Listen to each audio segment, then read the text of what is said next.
Setengah tahun adalah total waktu yang gue habisin untuk nemuin kunci-kunci ini. Workflow paling simple dan juga efisien untuk kita para pemula.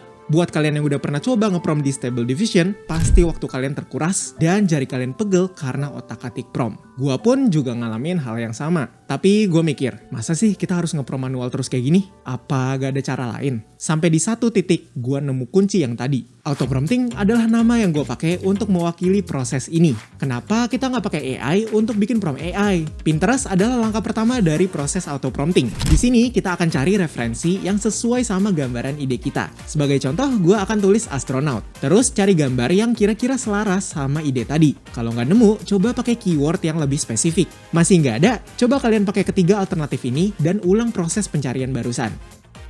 Step berikut dari auto-prompting ini adalah auto-prompting itu sendiri. Di dalam cloud.ai, masukin aja gambar referensi tadi lewat icon yang ini. Terus copy-paste prompt yang udah gue cantumin di deskripsi video ini. Pencet aja tombol enter di keyboard dan tunggu sampai prosesnya selesai. And that's it.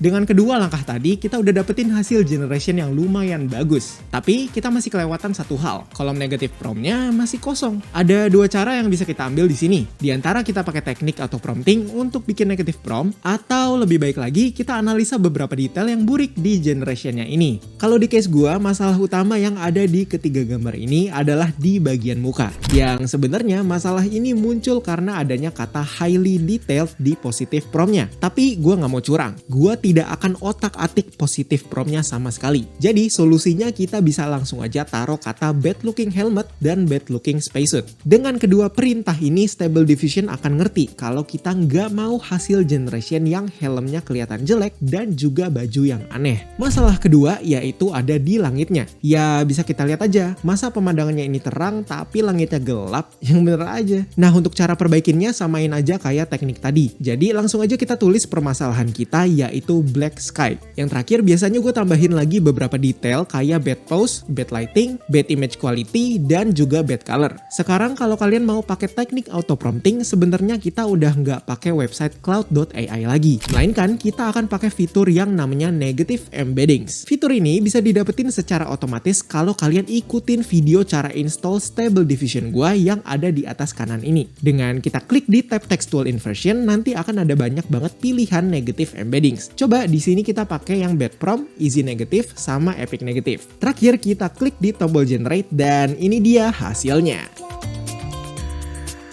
So, negative prompt udah selesai, tapi video ini belum. Karena masih ada dua kunci utama lagi yang belum gua bahas. Apa gunanya kita pakai Stable Diffusion kalau kita nggak otak-atik settingannya? Sebelum gua kupas tuntas semua settingan ini, gua mau ajarin kalian tentang XYZ plot. Script ini sangat berguna bagi kita yang mau ngelakuin auto setting. Jadi di sini kita akan disediain sama 3 variabel utama, yaitu X, Y, dan juga Z yang dibagi jadi 2 bagian, type dan values. Biar gampang, langsung aja kita coba klik di bagian X type, terus pilih yang sampler. Nah, dengan klik di bagian X values, kita bisa pilih aja beberapa sampler yang mau kita tes. Terakhir, jangan lupa untuk aktifin icon hijau di sini, biar seed dari generation kita terkunci. Seed di sini ibarat kayak label dari suatu gambar. Misal nih, gua ada 2 gambar di sini yang settingan dan promptnya itu sama. Nah, alasan yang bikin kedua gambar ini beda adalah di seednya. Dengan informasi seed ini, kalian bisa copy paste semua yang ada di layar ini ke dalam Stable Diffusion kalian. Dan pas kalian pencet tombol generate, 100% hasil generation kita akan sama. Jadi, mau kalian ada di Amerika, Jepang, Australia, ataupun gua, kita semua bisa hasilin gambar yang sama hanya dengan informasi ini. Balik ke topik, ini dia hasil generation dari XYZ plot barusan. Sesuai sama ketiga sampler yang kita pilih tadi, kita sekarang disediain sama 3 macam gambar yang berbeda dengan seed yang sama. Loh, tapi kok seednya sama, gambarnya beda? Karena settingan samplernya beda. Sampler itu kayak browser. Contoh, kalau kita search apa itu AI di Google, hasilnya akan beda dengan searching di Firefox. Tapi beberapa ada yang sama juga sih.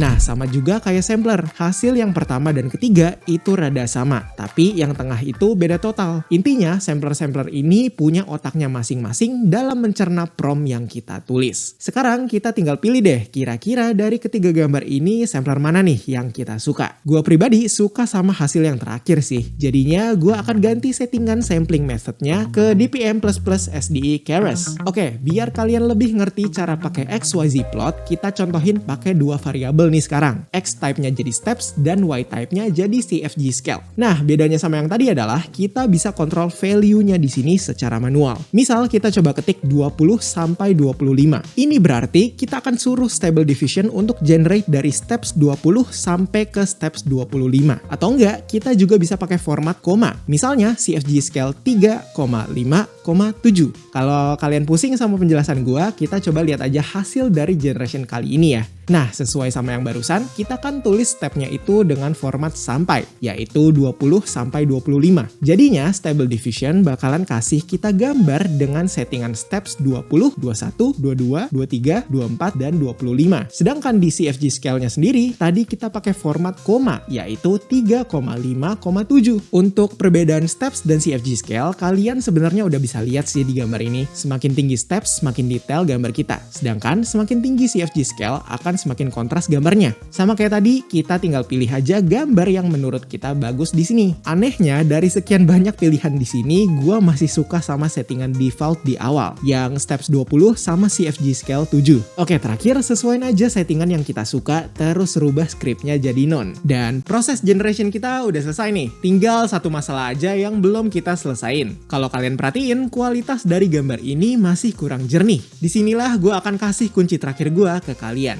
Kria.ai adalah website yang gue simpen sebagai rahasia pribadi gue selama ini. Dengan fitur upscale mereka, gambar kita bakalan dibikin jernih sebanyak 2 kali lipat, yang tentunya dibantu dengan AI. Untuk perbandingan, inilah before and after dari hasil upscale-nya.